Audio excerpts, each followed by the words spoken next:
Précédemment, dans le comte de Castelbajac. Je demande à votre majesté d'appréhender Castelbajac et de le mettre au fer. Permission accordée. La plume est plus forte que l'épée.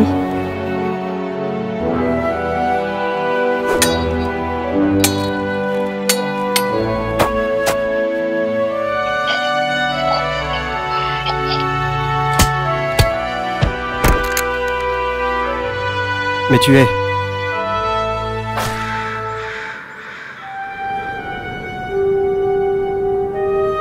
Mais tu es...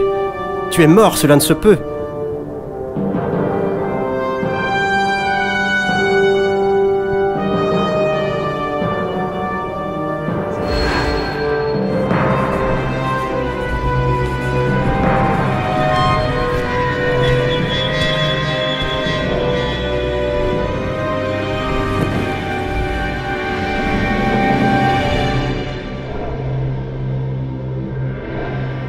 Castelbajac, donne-moi tes terres sur le champ.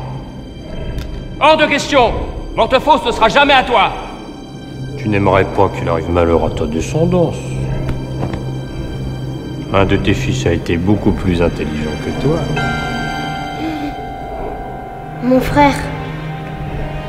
Tu as perverti un de mes fils! Ordure! Détrompe-toi, il m'a rejoint de son plein gré. Et je veillerai personnellement à son éducation et à son devenir. Que faisons-nous de ces traîtres, monseigneur? Tuez-les. Oh, la bonne idée. Mon fils! Non! Qu'il soit fait selon vos désirs.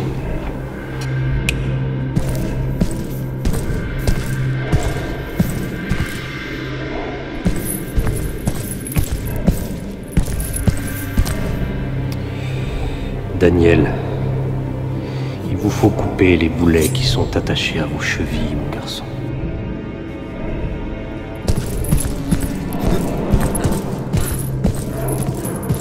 Tuez-le.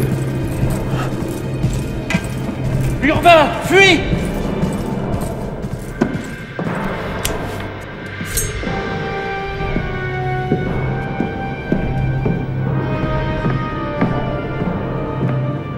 J'en ai assez de toi, tu as toujours été le préféré. Finissons-en.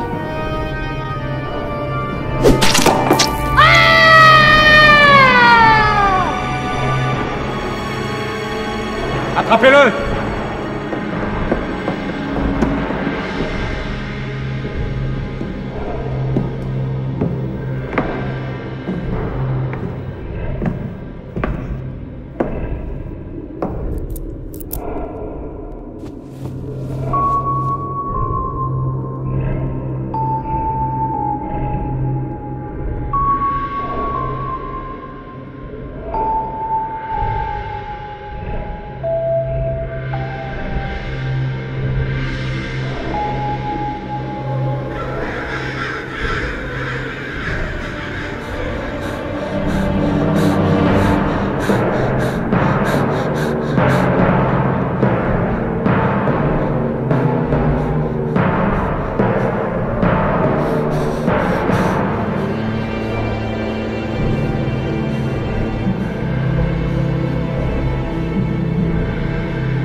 Par mon sang coulé ce jour, je jure de vous venger.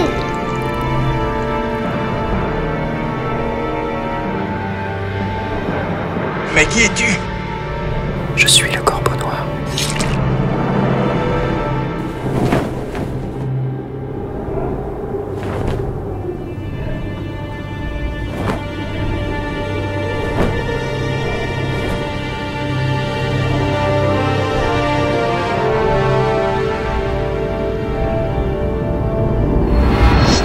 Mon cher frère, mais regarde-toi. Voilà ce que c'est que d'avoir toujours préféré l'écriture au combat. J'ai trahi ma famille, certes, mais le roi était plus qu'un père pour moi. Je vais enfin avoir le plaisir de te voir te balancer au bout d'une corde. Tu es si lamentable. Cette fois, je te tiens.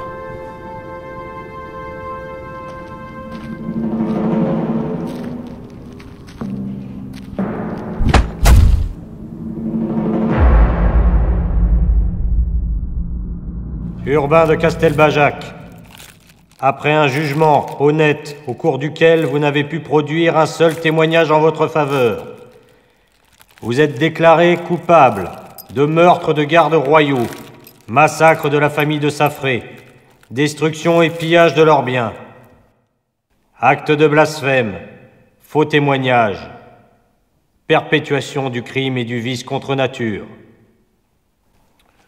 Avez-vous quelque chose à déclarer?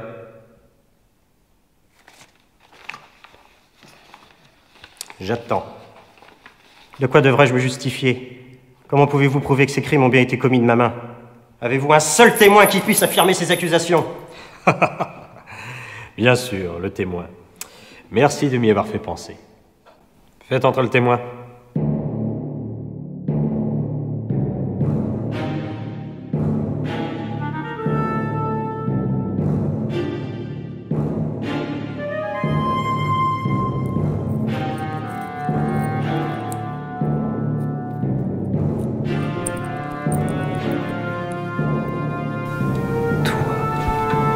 Mes hommages, comte de Castelbajac.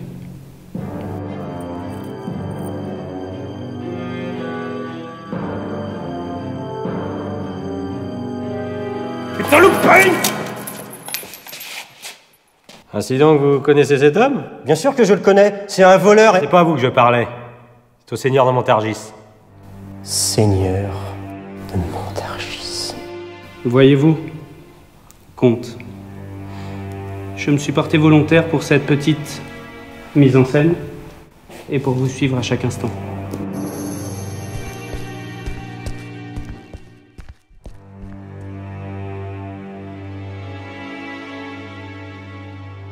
Il est là comme prévu. Je vais encore le balader un petit peu. On suit le plan, vous me laissez faire. Très bien? Et pourquoi? Pour que vos crimes soient enfin mis à la lumière du jour. Corbeau noir. Messire de Montargis, cet homme est-il coupable des crimes dont on l'accuse? Il est coupable de bien des choses, monseigneur. Mais ce que vous avez énoncé précédemment suffit amplement à ce qu'il se balance au bout d'une corde. En conséquent, le tribunal vous condamne à être pendu demain midi au gibet de Montfaucon, jusqu'à ce que mort s'en suive. Il en est peut-être qui vont regretter qu'un homme si doué de talent finisse son existence ainsi. N'est-ce pas, Marie?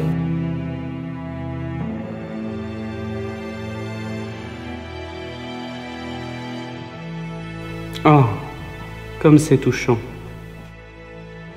Ne pleurez pas, ma reine. N'oubliez pas, les poètes ne meurent jamais vraiment. Emmenez-le.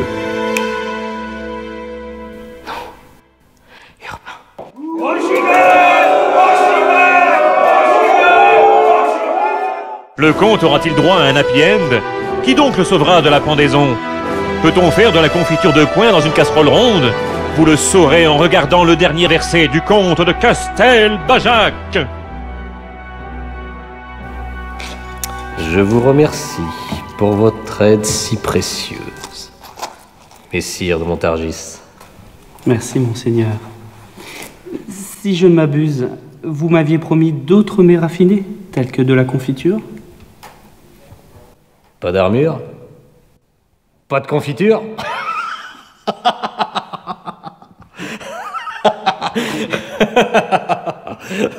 J'ai pas compris.